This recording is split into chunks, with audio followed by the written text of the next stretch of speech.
Hi, I'm Jane Farnham from Great British Speakers, and I'm here to chat with the award-winning fundraiser and motivational speaker, Ben Smith. So, Ben, good morning, or thanks for joining us today. Morning.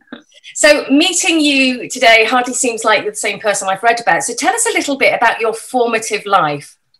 Well, you're straight in there. Yeah, let's get to the nitty-gritty, shall we? Yeah, you're right.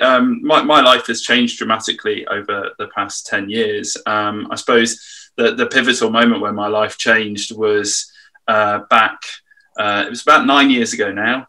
And I was sat at work one day and literally, just like you clicking your fingers, I lost my sight, I lost my hearing, I lost the ability to move my left arm, and I lost the ability to talk.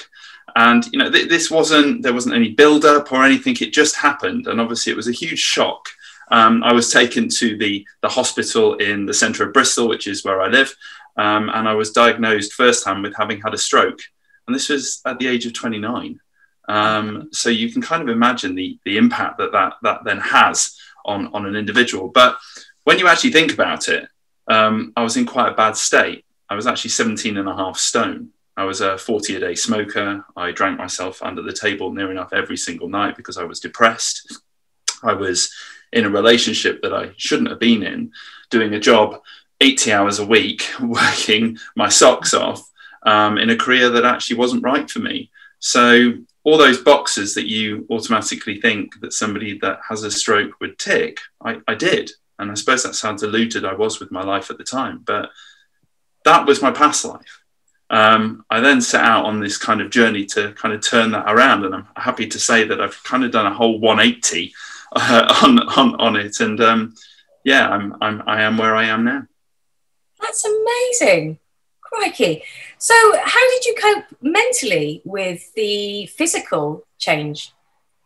Well, to be honest with you, I think a lot of my issues started kind of early on in my life. I was severely bullied at school, and that had a huge, profound effect on my confidence and my self-esteem. And I grew up in a military family. We moved all around the world.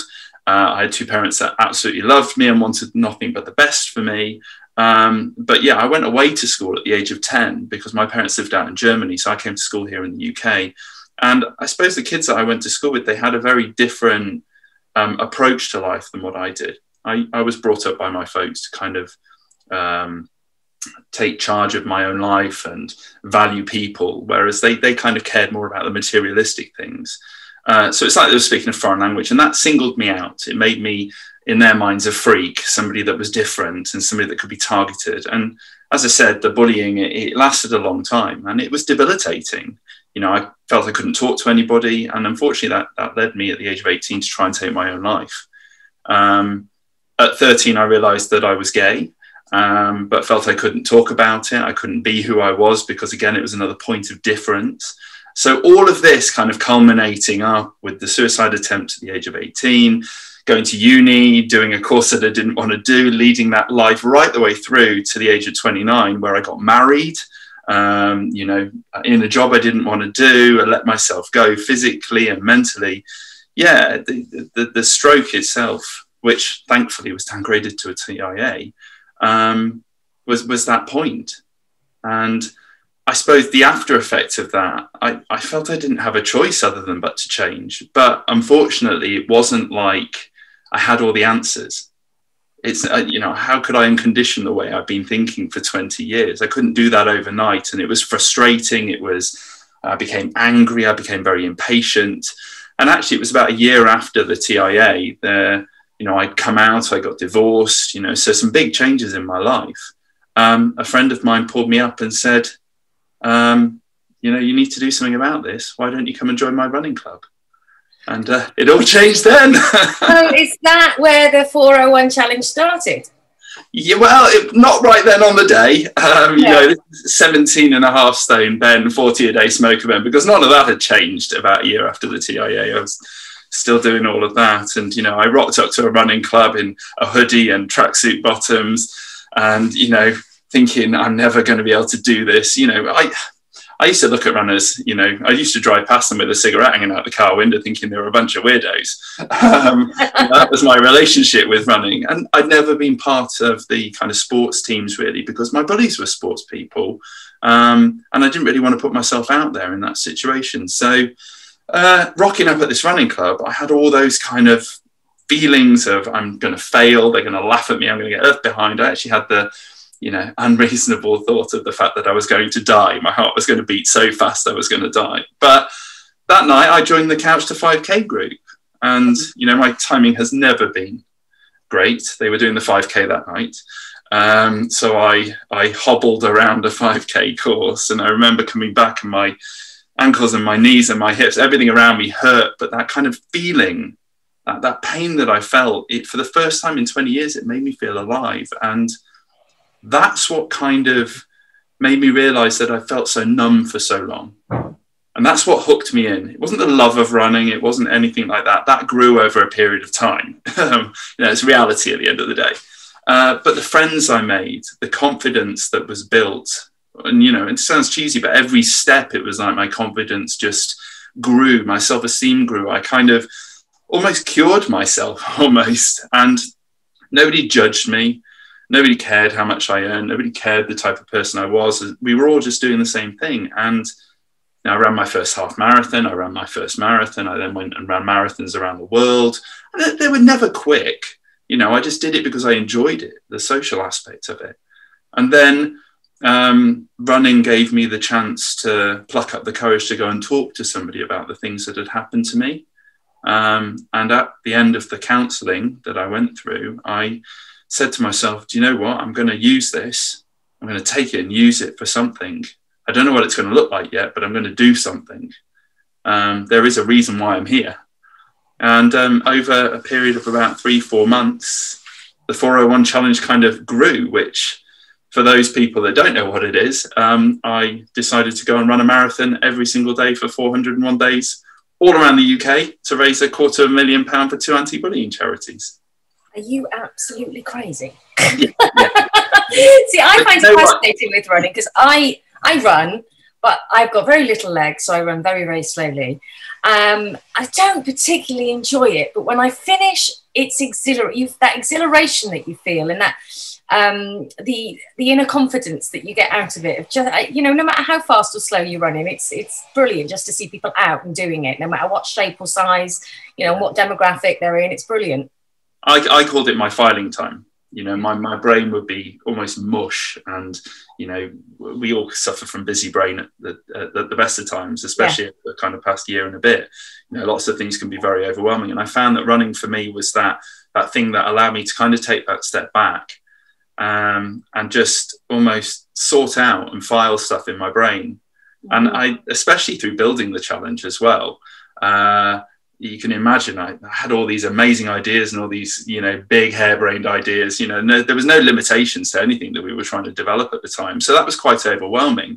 So going out, being so just remind me, how many marathons you ran over how many days? So I ran 401 marathons in 401 days. So that's 10,500 miles. So from here in the UK to Sydney in Australia.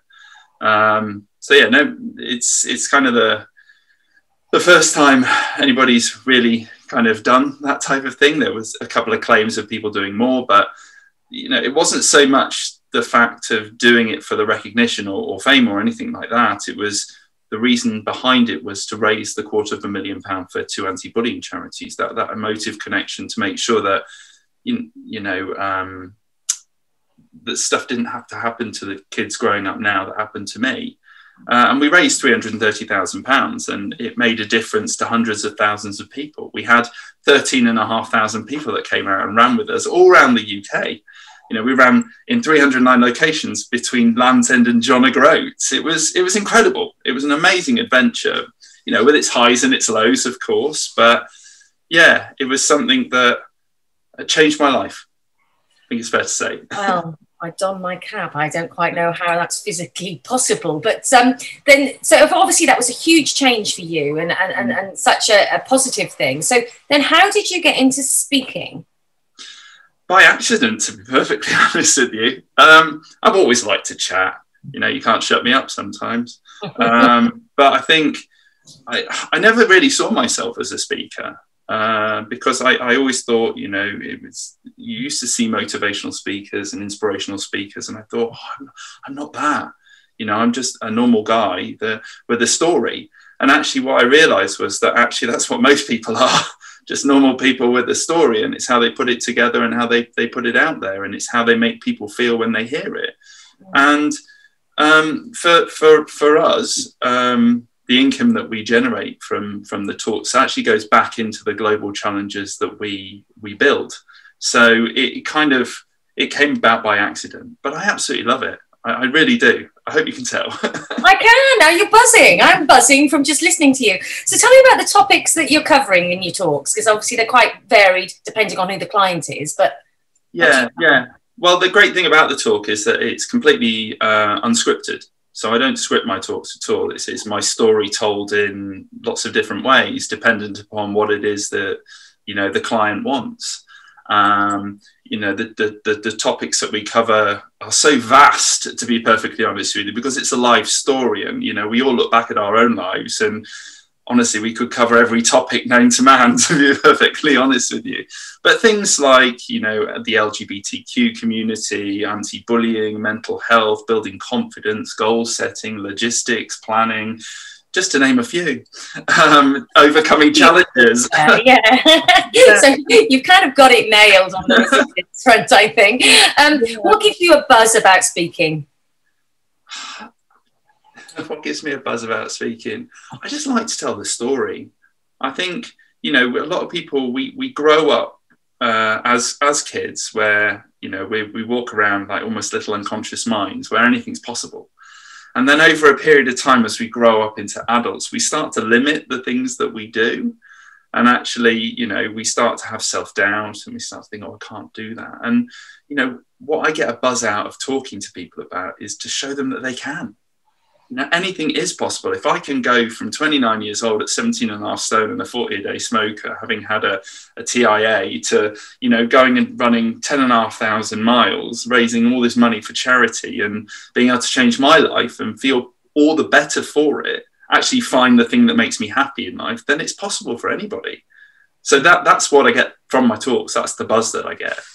I think it's so amazing to tell people and inform people how remarkable we are and we can be, and that, you know, everything's within our reach as long as it's just, you know, hard work and determination and resilience, all these tools that, you know, our kids should be learning.